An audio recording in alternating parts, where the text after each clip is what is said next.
Today's Toy Spot, we're having a look at the new Hasbro Marvel Ultimate Spider-Man Power Webs Rocket Ramp Spider-Man.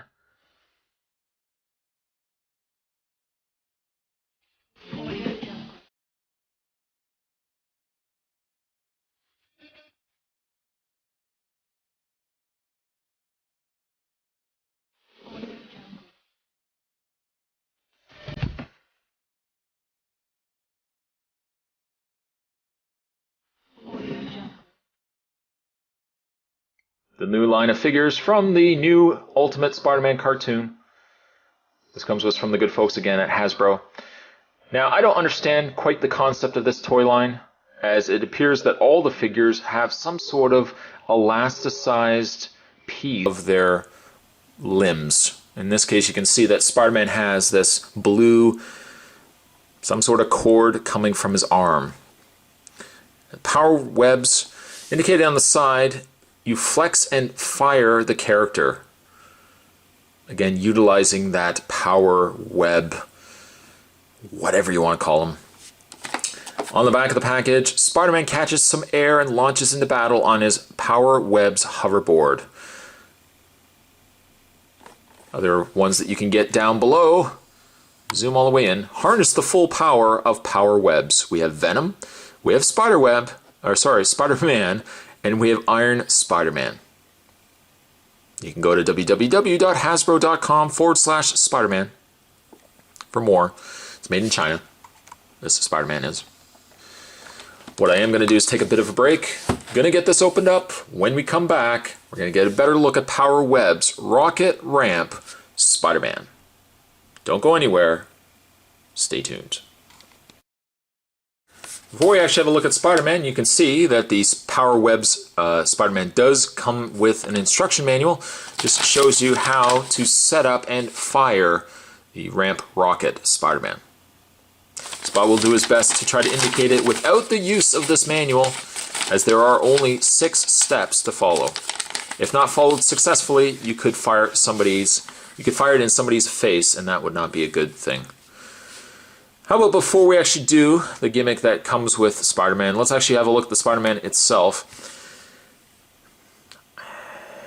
Not really sure as a whole how I feel about this line. For starters, really heavy on gimmick. You can see that the Spider-Man has this long, elasticized cord that is stuck in his arm. It's stuck right through his arm. I suppose if you wanted to, you could just take some scissors, cut it, and just take this completely out. But then you'd have Spider-Man with a big hole in his arm. As always, Spider-Man poised with his one hand. Rubbery, very soft rubber, but his one hand is posed in a spider shooting web action. Now, the sad part to these figures is aside really from the head, the legs, and then of course the arms, there's absolutely no articulation in the figure. I would say normally this would be like a 5-point articulated figure, but I mean as well, the arms do go out, so at least it's something. They're not just simply a swivel all the way around. The head is on a ball joint. Again, as I mentioned, the arms go out, then back and forth all the way around.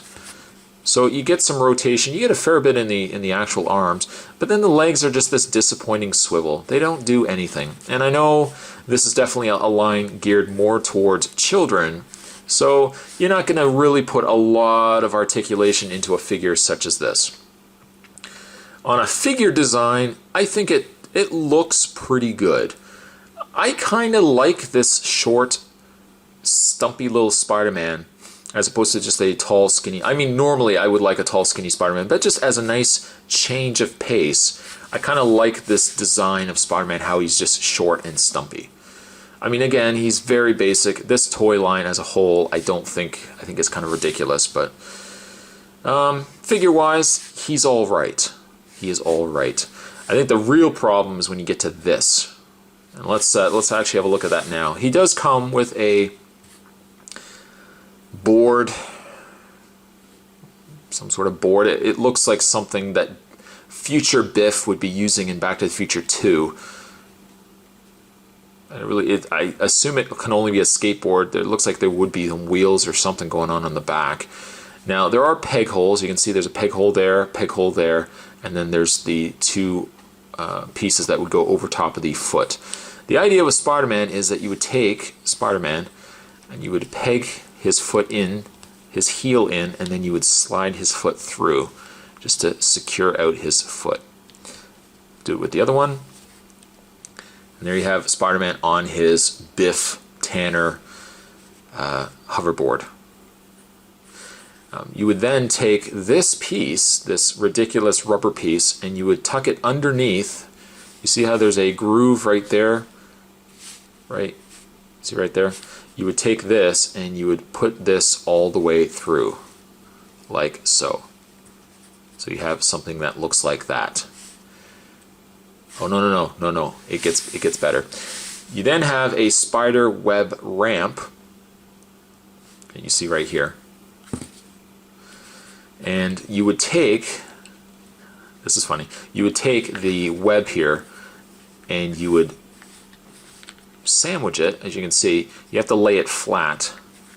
That's the key. Lay it flat against the top groove or that top little canal, and then you're going to run the web into these grooves here. Now, I find when I did this, Spider-Man was prone to falling out of his board, as the pegs on the board aren't high enough or aren't wide enough to actually keep his legs positioned properly. Then the idea is you're supposed to put your thumb behind, see this groove right, this opening here? You're supposed to put your thumb here, and you're supposed to pull Spider-Man back. Now I'm going to see if I can move the camera a little back so you can see what's going to happen here. You want to take Spider-Man and you're going to pull him back like so. This can only be bad.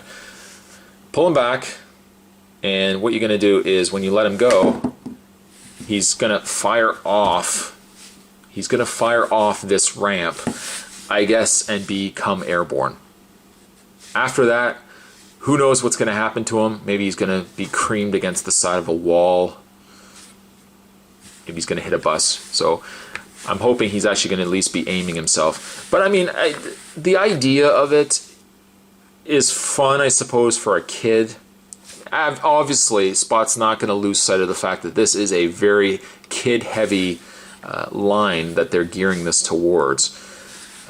But, I mean, really, when you get... And also, I want to point out, too, don't have your finger up here, because when this flies up, it's going to hurt your finger, and you're going to have a boo-boo. So, hold it again, pull it back, let it go, and as you can see, there goes Spider-Man. I suppose as a whole, the line is, it's all right. It's not really my cup of tea. I saw these in stores and I thought, oh, you know, I'll pick these up. These might be an interesting little find. At the end of the day, though, I mean, it relies very, very heavy on a gimmick. Gimmicks certainly you could take out and have this removed altogether, but the figure is just all right. It's a step up, I would say, from like a play school Spider-Man toy, but it feels like it could be a lot more. If it wasn't for this and it wasn't for this, would this be an adequate Spider-Man? I don't know. Maybe it could be, but I mean, the figure as a whole is just all right. At least it's got shoulder articulation, which I like. I mean, at least that's a step up. If it was simply just a swivel, I would feel definitely that Hasbro is cutting down, really cutting costs on what they're doing with their figure line. By no stretch of the imagination is this a good Spider-Man, but there's definitely been a lot worse Spider-Man figures out there. This one, I think on a rating level, I'm probably going to give him a 6. He's not horrible, and seeing some of the other figures that are in the line, to get just a generic Spider-Man, even if he's got this, I mean, you could probably even pretend like he's using his web in the air, so at least it makes sense for Spider-Man, if anything else. The other figures from this line, whether this works as well, the only way we'll know is, well, those reviews definitely will be on the way as well. So, today's Toy Spot, we were having a look at the Power Webs, the new Ultimate Spider-Man Power Webs Rocket Ramp with hoverboard. We're looking today at Spider-Man. Thanks for watching, guys. See you next time.